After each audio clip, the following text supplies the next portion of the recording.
Good morning കൂട്ടുകാരെ, എല്ലാവർക്കും സുഖമല്ലേ? ഇത് ഒരു വെനസ്ഡേയോ ആ സമയത്തിട്ട വീഡിയോ ആണ് കേട്ടോ. ഡേറ്റും സമയമൊന്നും എനിക്ക് ഓർമ്മയില്ല.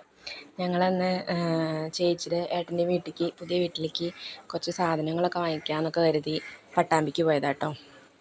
പിന്നെ അത്ര വീഡിയോ എടുക്കാൻ പറ്റിയില്ല കേട്ടോ. പിന്നെ വീട്ടിലെത്തി. അന്ന് ഉച്ചയ്ക്ക് ഇങ്ങനെ ഉച്ചയൊക്കെ കഴിഞ്ഞു പോകണു, 2:30-3 മണി ആവാറായി. ആ സമയത്താണ് തനു ഊണ് കഴിച്ചിട്ടുണ്ടായിരുന്നില്ല, ചോറുണ്ടായിരുന്നില്ല കേട്ടോ. അപ്പോൾ അവൾക്ക് ഇത്തിരി ചോറൊക്കെ കൊടുത്തിട്ട് ഇങ്ങനെ ഇരിക്കുക. അപ്പോൾ പിന്നെ ആമസോണിൽ പ്രൊഡക്റ്റും വരുന്നുണ്ട് പറഞ്ഞിട്ട് ഞങ്ങൾ അതും കാത്ത് ഇങ്ങനെ ഇരിക്കുകയാണ് കേട്ടോ. ഓർഡർ ചെയ്തത് ഡെലിവറി ബോയ് വിളിച്ചപ്പോൾ അത് നോക്കിയിരിക്കുകയായിരുന്നു. തനു എന്തൊക്കെയോ വാശി പിടിച്ചിട്ടും ഇതൊക്കെ ആയിട്ട് ഇരിക്കുന്നുണ്ട്. എങ്ങനെയൊക്കെയോ ഓരോ ഉരുള കൊടുക്കുന്നുണ്ട്. മുഖം കണ്ടില്ലേ? അപ്പോഴേക്കും മറ്റേ നമ്മൾ പറഞ്ഞ പ്രൊഡക്റ്റ് വന്നു കേട്ടോ. അപ്പം തന്നെ കയ്യോടെ എന്തായാലും വീഡിയോ എടുത്തല്ലേ, കയ്യോടെ ഒന്ന് വീഡിയോ എടുക്കല്ലേ, അപ്പോൾ പൊട്ടിക്കാമെന്ന് കരുതിയിട്ട് അവിടെ നിന്ന് ചേച്ചി അത് പൊട്ടിച്ചുകൊണ്ടിരിക്കാം. നമ്മൾ ഗ്ലാസിൻ്റെ ചായ വയ്ക്കുന്ന പാത്രമില്ലേ, അതാണ് കേട്ടോ.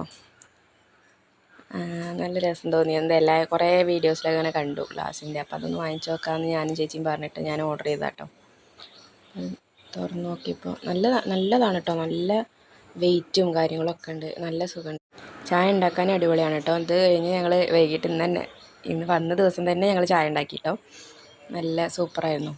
പിന്നെ എന്താണെന്ന് വെച്ചാൽ നമ്മൾ മൺചട്ടിയിലൊക്കെ ഉണ്ടാവില്ലേ, ഈ മീൻ കറിയൊക്കെ വെച്ച് കഴിഞ്ഞാൽ ഓഫ് ചെയ്താലും തിളക്കില്ല, അതേപോലെ ചൂട് ഇങ്ങോട്ട് വന്നാൽ പിന്നെ തിളച്ചുകൊണ്ടിരിക്കും. അങ്ങനത്തെയൊക്കെ ഉണ്ട്. അപ്പോൾ നോക്കണം കേട്ടോ. അത് തിളച്ച് കഴിഞ്ഞാൽ നമ്മൾ സിമ്മിലിട്ടിട്ടോ അല്ലെങ്കിൽ പുറത്ത് മാറ്റി വെച്ചിട്ടോ അങ്ങനെ എന്തെങ്കിലുമൊക്കെ ആക്കണം, അല്ലെങ്കിൽ പെട്ടെന്ന് തിളച്ച് പോവേ.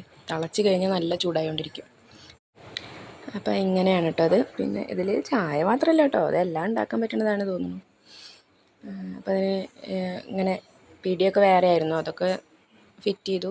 അപ്പം അന്ന് തന്നെ വൈകിട്ടായപ്പോൾ ഞങ്ങൾ ചായ വെച്ചു കേട്ടോ. 3 മണിയൊക്കെ ആയിട്ടുണ്ടായിരുന്നു പറഞ്ഞില്ലേ. പിന്നെ 4 മണിയായപ്പോൾ ഞങ്ങൾ ചായ വെച്ചു. ചേച്ചി ചായ വയ്ക്കുകയാണേ.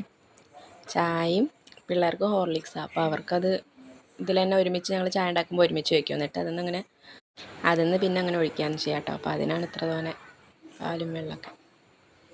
അപ്പോൾ ചായ തിളച്ച് തുടങ്ങിയിട്ടോ, കണ്ടോ? തിളച്ച് കഴിഞ്ഞാൽ പിന്നെ പെട്ടെന്ന് ഇതാവും. അത് പിന്നെ നമ്മൾ തീയിന്ന് മാറ്റി അല്ലെങ്കിൽ സിമ്മിലിട്ടാലും തിളച്ചുകൊണ്ടിരിക്കുക. അപ്പോൾ അതുകൊണ്ട് നല്ല ബുദ്ധിമുട്ടാട്ടോ, നല്ലോണം ശ്രദ്ധിക്കണം. ലിങ്ക് കിട്ടുകയാണെങ്കിൽ ഞാൻ പറ്റുകയാണെങ്കിൽ ഇതിലിടാം കേട്ടോ. അത് നമ്മൾ ഹോർലിക്സിലേക്ക് ഒഴിച്ച് പിന്നെ ചായപ്പൊടിയൊക്കെ. ചായ ഉണ്ടാക്കാൻ ഇപ്പോൾ ആരെയും ഞങ്ങൾ പഠിപ്പിക്കണ്ടല്ലോ, നിങ്ങൾക്കറിയാലോ. ഞാൻ വെറുതെ പറഞ്ഞു എന്നേ ഉള്ളൂ കേട്ടോ. അതങ്ങനെ കഴിഞ്ഞു കേട്ടോ. ചായ കുടിക്കുന്ന വീഡിയോ ഒന്നും എടുക്കാൻ പറഞ്ഞു. ഇത് പിന്നെ വൈകിട്ട് ഞങ്ങൾ പുറത്ത് പോയിട്ടുണ്ടായിരുന്നു പറഞ്ഞില്ലേ, അപ്പോൾ വാങ്ങിച്ച സാധനങ്ങളാട്ടോ. അപ്പോൾ അതൊക്കെ ഒന്ന് ചൂടാക്കി പിള്ളേർക്ക് കൊടുക്കാൻ വേണ്ടിയിട്ട് നോക്കാം. എയർ ഫ്രയറൊക്കെ ഉണ്ട്, അതാണ് ഇപ്പോൾ കാണിക്കുന്നത്. അതിലൊന്നും പറ്റിയില്ല ഞങ്ങൾക്ക്.